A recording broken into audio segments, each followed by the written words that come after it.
Hey guys, welcome back to video classes UP. तो आज के इस वीडियो में हम देखने वाले हैं उपलब्धि परीक्षण के बारे में समझने वाले हैं। उपलब्धि परीक्षण का प्रोजेक्ट फाइल या असाइनमेंट जो भी हमारा पीठ में बनाया जाता है उसे कैसे बनाना है, वो सब आज इस वीडियो में हम समझने वाले हैं, उस पर चर्चा करने वाले हैं। तो चलिए देखते हैं। आगे बढ़ने से पहले अगर आप चैनल पर नए हैं और अभी तक चैनल को सब्सक्राइब नहीं किया है तो please subscribe Abhyudaya classes UP. And video पसंद आएगी तो लाइक एंड शेयर करना न भूलेंगे, अवश्य करें, ठीक है। तो सबसे पहले देखते हैं। सबसे पहले लिखेंगे हेडिंग अचीवमेंट टेस्ट, इसे हम इंग्लिश में अचीवमेंट टेस्ट भी बोलते हैं या उपलब्धि परीक्षण। ओके, इसमें लिखते हैं उपलब्धि परीक्षण ऐसे परीक्षणों को कहा जाता है जिनमें एक शिक्षक यह पता करने का प्रयास करता है कि उसने जो भी कक्षा में पढ़ाया है उसे बालक मतलब बच्चे किस मात्रा तक समझा या जाना है, मतलब कि जान पाए हैं। यह सभी सूचनाओं की जानकारी हेतु शिक्षक जिस मार्ग का प्रयोग करता है उसे हम क्या कहते हैं, उसे यह अचीवमेंट टेस्ट यानी कि उपलब्धि परीक्षण कहा जाता है। इसके अंतर्गत प्राप्त किए गए ज्ञान, कला एवं कौशल का पता लगाने के लिए शिक्षक छात्रों का परीक्षण करता है। आमतौर पर यूनिट टेस्ट यानी कि इकाई परीक्षण, विषय आधारित टेस्ट या प्रकरण टेस्ट लेता है। इसका प्रयोग लिखित व मौखिक दोनों रूपों में होता है। यूनिट टेस्ट यानी कि इकाई परीक्षण जो हमारा, उसका प्रोजेक्ट भी आपको चैनल पर उपलब्ध कराएगी। अगर आपको उसकी भी आवश्यकता हो तो आप चैनल पर एक बार चेक कर सकते हैं, ठीक है। अभी देखते हैं उपलब्धि परीक्षण के बारे में। यहाँ हमने जानकारी दे दी कि उपलब्धि परीक्षण क्या होता है। फिर लिखते हैं हम उपलब्धि परीक्षण का अर्थ एवं परिभाषा। यहाँ पे इसका अर्थ लिख देंगे और कुछ इंपॉर्टेंट परिभाषाएं लिख देंगे। तो हेडिंग लिखते हैं उपलब्धि परीक्षण का अर्थ एवं परिभाषा। उपलब्धि परीक्षण वे परीक्षाएं हैं जिनकी सहायता से विद्यालय में पढ़ाए जाने वाले विषयों और सिखाई जाने वाली कुशलताओं में छात्रों की सफलता या उपलब्धि का ज्ञान प्राप्त किया जाता है, ठीक है। उपलब्धि परीक्षाओं के अर्थ को और अधिक स्पष्ट करने हेतु कुछ परिभाषाएं दी गई हैं। सबसे पहला जो है सुपर के अनुसार देखते हैं। सुपर ने कहा है एक उपलब्धि परीक्षण यह ज्ञात करने के लिए प्रयोग किया जाता है कि व्यक्ति ने क्या और कितनी अच्छी प्रकार से कर लेता है या सीखा है। फ्रीमैन ने कहा है एक उपलब्धि परीक्षण वह अभिकल्प है जो एक विशेष विषय या पाठ्यक्रम के विभिन्न विषयों में व्यक्ति के ज्ञान, समझ और कौशल का मापन करता है। ये फ्रीमैन ने कहा है। तथा ईबेल के अनुसार, ईबेल ने कहा है उपलब्धि परीक्षण एक ऐसा परीक्षण है जो विद्यार्थी के द्वारा ग्रहण किए गए ज्ञान, कुशलता या क्षमता का मापन करता है। ये कुछ परिभाषाएं, इंपॉर्टेंट परिभाषाएं थी सुपर के अनुसार, फ्रीमैन तथा ईबेल के अनुसार। उसके बाद हम देखते हैं उपलब्धि परीक्षण का क्या महत्व होता है, इसको देखते हैं। हेडिंग लिखेंगे उपलब्धि परीक्षण का महत्व। इसके बाद जानेंगे इसकी क्या क्या विशेषताएं हैं। सबसे पहला पॉइंट, इसमें पॉइंट करते लिखते हम आगे बढ़ेंगे। पहला पॉइंट है उपलब्धि परीक्षण का प्रयोग योग्यताओं के मापन के लिए होता है। इसके द्वारा जीवन में विभिन्न क्षेत्रों में व्यक्तियों के चयन एवं विद्यालय में छात्रों के प्रवेश हेतु किया जाता है। इसका उपयोग विभिन्न प्रकार के वर्गीकरण एवं नियुक्ति करने में विस्तृत रूप से किया जाता है। तथा 4 पॉइंट है यह परीक्षण वर्ग निर्धारण एवं पदोन्नति में प्रयोग की दृष्टि से महत्वपूर्ण है। और आखिरी पॉइंट जो है छात्रों को शैक्षिक व व्यावसायिक निर्देशन देने में भी यह परीक्षण क्या होती है, महत्वपूर्ण भूमिका निभाते हैं। अब देखते हैं उपलब्धि परीक्षण की विशेषताएं कौन कौन सी हैं। इसको भी हम पॉइंट में ही लिखते हुए आगे बढ़ेंगे। फिर देखेंगे उपलब्धि परीक्षण के प्रकार कौन कौन से, उस पर भी हम चर्चा करने वाले हैं। अभी लिखते हैं, देखते हैं उपलब्धि परीक्षण की विशेषताएं कौन कौन सी हैं। इन परीक्षणों का उद्देश्य जो होता है वो पूर्व निर्धारित होता है। यह परीक्षाएं विभिन्न कक्षाओं के विद्यार्थियों में अलग अलग बनाई जाती हैं। इन परीक्षणों की पाठ्यवस्तु छात्रों के स्तर, योग्यताओं, रुचियों एवं क्षमताओं के अनुकूल होती है, ठीक है।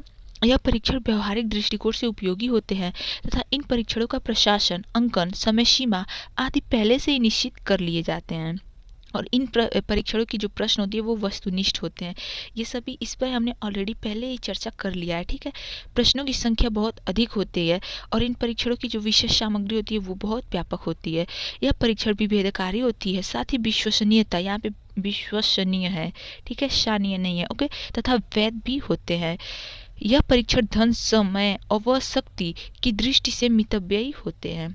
ये थी हमारी उपलब्धि परीक्षण की विशेषताएं। अभी हम देखते हैं उपलब्धि परीक्षण के प्रकार कौन कौन से हैं।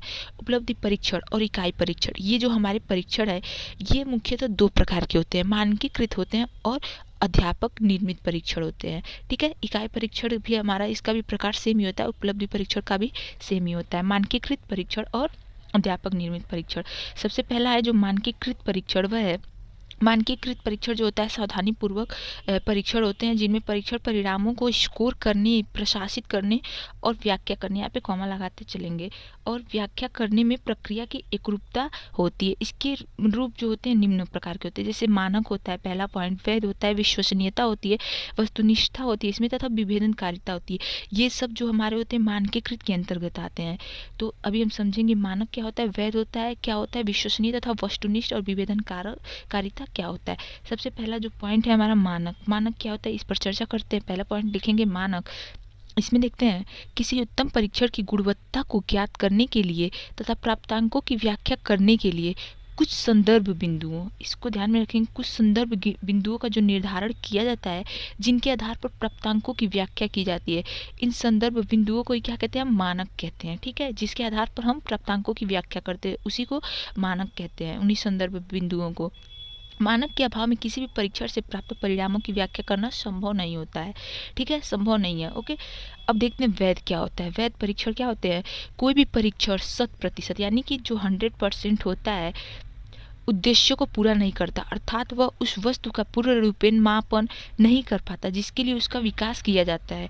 इस प्रकार यदि कोई परीक्षण उच्च मात्रा में वही मापता है, वही परीक्षण करता है जिसके मापने के लिए उसका निर्माण किया गया, तो उसे हम वैध परीक्षण कहते हैं। मतलब कि जो कोई भी परीक्षण होता है 100% अपने उद्देश्य को पूरा नहीं करेगा। अगर मान लीजिए हमने अचीवमेंट टेस्ट के लिए क्वेश्चन पेपर बनाया, ठीक है, और उससे हम उस परीक्षण से हम इकाई टेस्ट करते हैं, ठीक है, इकाई परीक्षण करते हैं, तो वो हमारा वैध नहीं माना जाएगा। यानी कि अगर हम अचीवमेंट टेस्ट के लिए इसको बनाए हैं, इस क्वेश्चन पेपर को बनाए हैं इसका परीक्षण करने के लिए, तो हम अचीवमेंट टेस्ट ही लेंगे। ठीक है, तो वो हमारा वैध माना जाता है। अभी देखते हैं विश्वसनीयता क्या होता है। विश्वसनीयता का अर्थ विश्वास करने की उच्चतम सीमा से है। यह परीक्षण मापन की जड़ त्रुटियों से संबंधित है। एक विश्वसनीय परीक्षण को विश्वसनीय तभी कहा जा सकता है जब उसका प्रयोग छात्रों के समूह पर बार बार करने पर भी सामान्य परिणाम आए। मतलब कि अगर हम कोई भी चीज़, किसी भी परीक्षण को विश्वसनीय तभी कह सकते हैं अगर उसका एक बार में जो हमारा रिजल्ट आता है, दूसरी बार में भी परीक्षण हम करते हैं तो हमें सेम रिजल्ट प्राप्त हो, अगर तीसरे बार भी करें तो हमें सेम ही रिजल्ट प्राप्त हो, तब वो हमारा परीक्षण विश्वसनीय माना जाता है। ठीक है, अर्थात परीक्षण की विश्वसनीयता का संबंध उससे प्राप्त होने वाले प्राप्तांकों के अस्थायित्व से है। ये जो हमारे क्वेश्चन है ये हमेशा बीएड के, जो हमारा बीएड में वाइवा होता है, इसमें अक्सर पूछे जाते हैं। वैध परीक्षण और विश्वसनीय क्या होते हैं, वस्तुनिष्ठता, विभेदनकारिता, ये सारे हमारे वाइवा में अक्सर पूछे जाने वाले प्रश्न हैं। ठीक है, वस्तुनिष्ठता देखते हैं क्या होता है। मतलब कि जो हमारा ऑब्जेक्टिव टाइप क्वेश्चन होता है उससे समझते हैं। ऑब्जेक्टिव मतलब वस्तुनिष्ठ। ठीक है, जो हमारा इसमें देखते हैं, पहले फिर समझते हैं। जैसे वस्तुनिष्ठता का तात्पर्य विभिन्न प्रश्नों का किसी परीक्षार्थी द्वारा दिए गए उत्तरों का अंकों का अंकन करते समय परीक्षक की व्यक्तिगत पसंद नापसंद के प्रभाव से मुक्त होने से है। ठीक है, परीक्षण की वस्तुनिष्ठता यह बताती है कि यह परीक्षण परीक्षक की व्यक्तिगत आय के प्रभाव से मुक्त है या नहीं। यह मापन की व्यक्तिगत त्रुटियों से संबंध रखती है। अर्थात कि देखिए, जैसे इसमें कहा गया वस्तुनिष्ठ जो हमारे प्रश्न होते हैं उसमें अगर हम परीक्षक की पसंद नापसंद यानी कि व्यक्तिगत नापसंद और पसंद के प्रभाव से जो मुक्त होता है वही हमारा वस्तुनिष्ठता होता है, यानी कि वस्तुनिष्ठ होता है। जैसे कि अगर हम कोई भी चीज़ हमारा सब्जेक्टिव है, ठीक है, आंसर हम उसका देते हैं, तो उसमें 5 अंक में हमें 5 के 5 नहीं प्राप्त होंगे। 5 नंबर में अगर हमें बहुत देंगे परीक्षक तो हमें 4.5 या 4.5 या हमें 4 दे देंगे। ठीक है, 5 नहीं देंगे। और वस्तुनिष्ठता क्या होता है, वस्तुनिष्ठ प्रश्न जैसे होते हैं हमारे, अगर वो 1 नंबर के हैं तो हमें 1 ही मिलेगा। ठीक है, उसमें इसमें नंबर नहीं कट सकता, तो ये हमारी वस्तुनिष्ठता हो गई। इससे हम ऐसे वस्तुनिष्ठता को समझते हैं। अब देखते हैं विभेदनकारिता क्या होता है। विभेदनकारिता का तात्पर्य है कि दिए गए प्रश्नों को कितनी संख्या तक बच्चे आसानी से कर लेते हैं तथा अगर अधिक बच्चे जो है प्रश्न पत्र को आसानी से हल कर लेते हैं तो उस प्रश्न पत्र की विभेदनकारिता जो होती है वो सही है। ठीक है, तो ये होती है हमारी विभेदनकारिता, मतलब प्रश्नों को हल करने का प्रभाव ही विभेदनकारिता कहलाता है। ये था हमारा मानकीकृत परीक्षण। अब देखते हैं अध्यापक निर्मित परीक्षण क्या होते हैं। एक शिक्षक कक्षा में मूल्यांकन तरीकों के विभिन्न शब्दों का प्रयोग करता है। यह इस उद्देश्य को हल करने के लिए शिक्षक के हाथ में सबसे मूल्यवान उपकरणों में से एक है। यह बहुत अधिक लचीला है ताकि इसे किसी भी प्रक्रिया या सामग्री के अनुकूल बनाया जा सके। इसे तैयार करने के लिए किसी परिष्कृत तकनीक की आवश्यकता नहीं होती। सामान्य रूप से सीखने के उद्देश्यों को मापने के लिए शिक्षक निर्मित परीक्षणों की आवश्यकता होती है। यानी कि उसका निर्माण करना आसान है, इसलिए स्थानीय उद्देश्यों के अनुरूप शिक्षक निर्मित परीक्षण तैयार आवश्यक है। ठीक है, अब देखते हैं, ये था हमारा उपलब्धि परीक्षण के प्रकार, जो 2 प्रकार के होते हैं। उसमें भी पॉइंट जो होते हैं, मापन, मानक, विभेदनकारिता, वस्तुनिष्ठता, वैध, विश्वसनीयता, ठीक है, वो हमने समझा, वस्तुनिष्ठता आदि को। अभी हम देखते हैं उपलब्धि परीक्षण के सोपान कौन कौन से हैं। जैसे सबसे पहले किसी चीज़ में हम उसकी योजना बनाते हैं, फिर प्रश्नों की रचना करेंगे, प्रश्नों का चयन करेंगे, उसका अंतिम प्रारूप तैयार करेंगे। ठीक है, तो इसमें आप यहाँ पे स्क्रीनशॉट साथ में लेते हुए आगे बढ़ेंगे, इसको हम शॉर्ट में ही समझेंगे। यहाँ पे सबसे पहला परीक्षण की योजना बनाने में हम जैसे विषय वस्तु का निर्धारण करते हैं, कक्षा का उद्देश्य का, प्रकरण का, प्रश्नों के प्रकार, प्रश्नों की संख्या, समयावधि, फलांकन, नकारात्मक अंकन तथा विशिष्टीकरण तालिका यानी कि ब्लूप्रिंट, ये सभी हमारे योजना बनाने के अंतर्गत, परीक्षण की योजना बनाने के अंतर्गत आएंगे। फिर दूसरा जो पॉइंट है, प्रश्नों की रचना करना, इसमें दोगुना प्रश्नों की रचना करते हैं, भाषा का ध्यान रखते हैं, वातावरण का ध्यान रखते हैं, उत्तरों के क्रम का ध्यान रखना होता है तथा उत्तर का भी ध्यान रखना होता है। ये हमारे दूसरे हेडिंग में आएगा। तीसरा, प्रश्नों का चयन करना, इसका हम चयन 2 स्तर पर करते हैं, प्राथमिक और वास्तविक जांच स्तर पे। यहाँ पे प्राथमिक और वास्तविक जांच स्तर को आप देख सकते हैं। इसका एक बार स्क्रीनशॉट लेंगे और साथ में ही आगे बढ़ेंगे। ठीक है, इसमें उतना कुछ समझने लायक है नहीं, इसीलिए इसको हम बस स्क्रीनशॉट लेके आगे बढ़ेंगे साथ में। ओके, हो गया। साथ में स्क्रीनशॉट लेते हुए चलेंगे। इसका जो होता है, हम कठिनाई स्तर देखते हैं, विभेदन क्षमता देखते हैं, जिसमें आरएच, इसमें ये हम लिख लेंगे, जिसमें आरएच का मतलब होता है उच्च समूह के छात्रों द्वारा एक प्रश्न में कुल सही किए गए उत्तरों की संख्या, तथा आरएल मतलब निम्न समूह में कितने छात्र सही किए उत्तर, उनके उत्तरों की संख्या होती है। और एन बराबर एक समूह में छात्रों की संख्या हो जाएगा।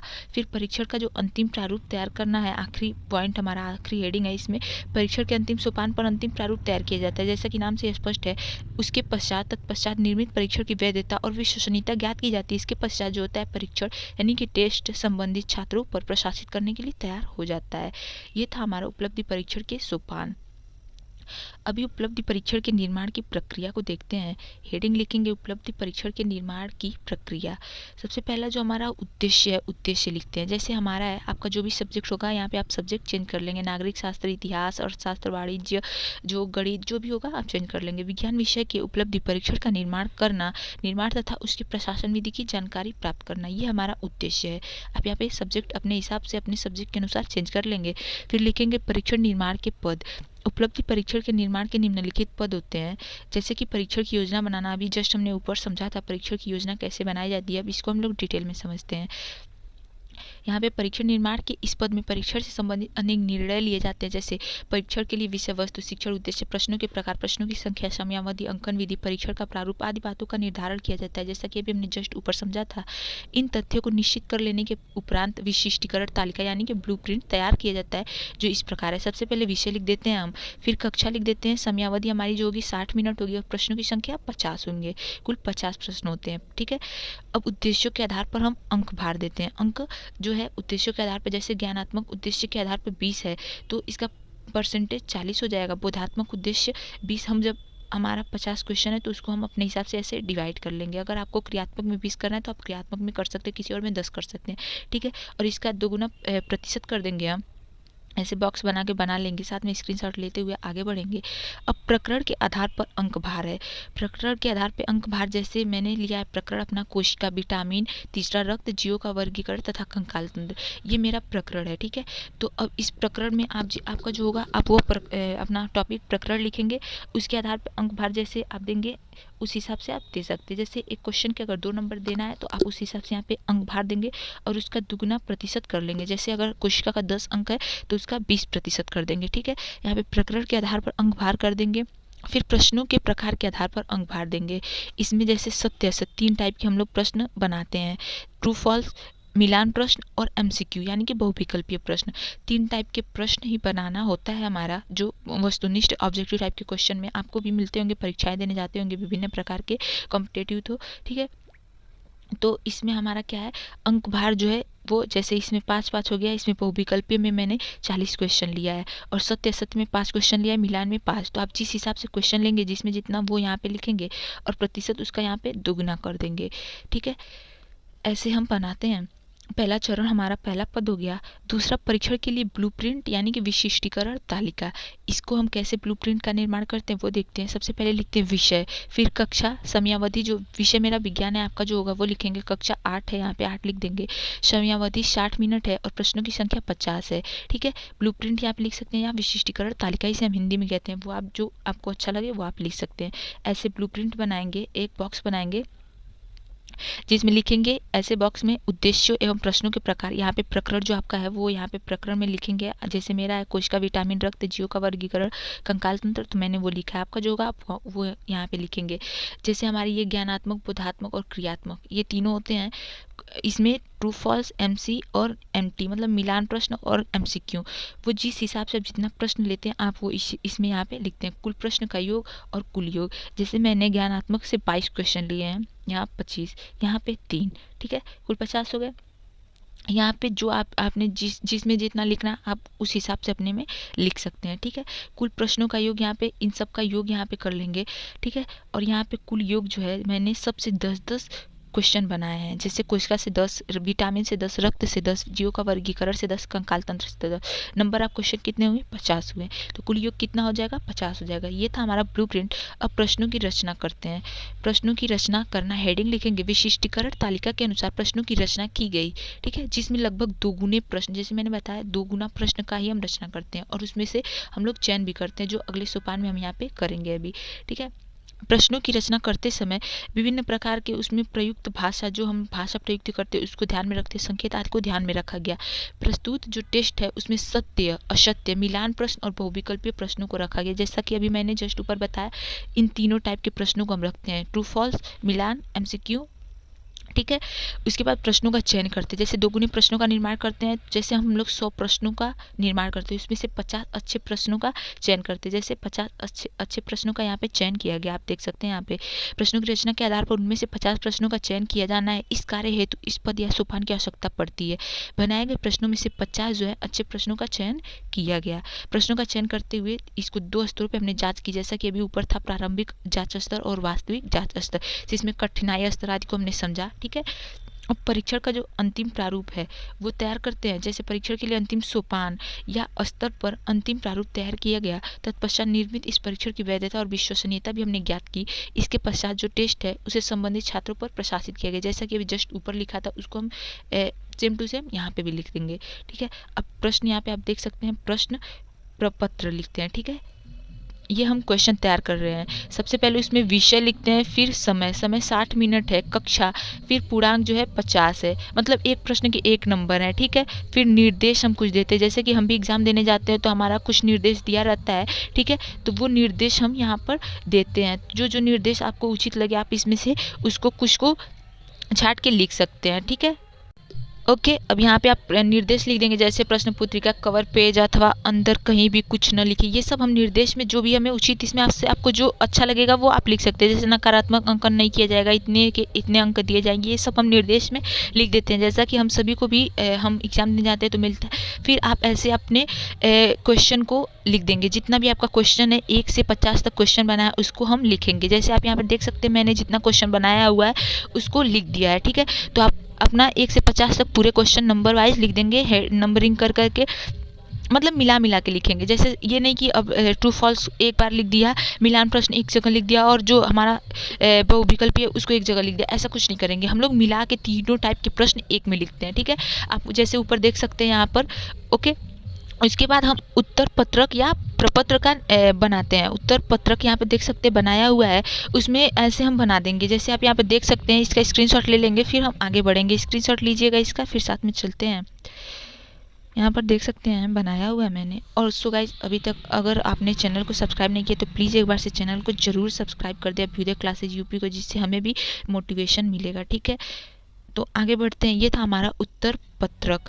यहाँ पे देख सकते हैं आप उत्तर पत्रक। अब इसके बाद अंकन कुंजी, यानी कि हम उत्तरमाला का निर्माण करते हैं। ठीक है, उत्तरमाला आप निर्मित कर दीजिएगा, अपने क्वेश्चन के हिसाब से उत्तरमाला बनाइएगा आप। तो उत्तरमाला हम बनाने के बाद उसके बाद ये हमारा प्रोजेक्ट का अंतिम स्टेप होता है। उत्तरमाला तैयार कर लिए, फिर हमारा जो है प्रोजेक्ट कंप्लीट है। तो अगर अभी तक आपने चैनल को सब्सक्राइब नहीं किया है तो प्लीज़ एक बार चैनल को सब्सक्राइब करते हुए जाइएगा, और वीडियो पसंद आएगी तो लाइक एंड शेयर करते हुए जाइएगा। आज के वीडियो में बस इतना ही। Thank you so much.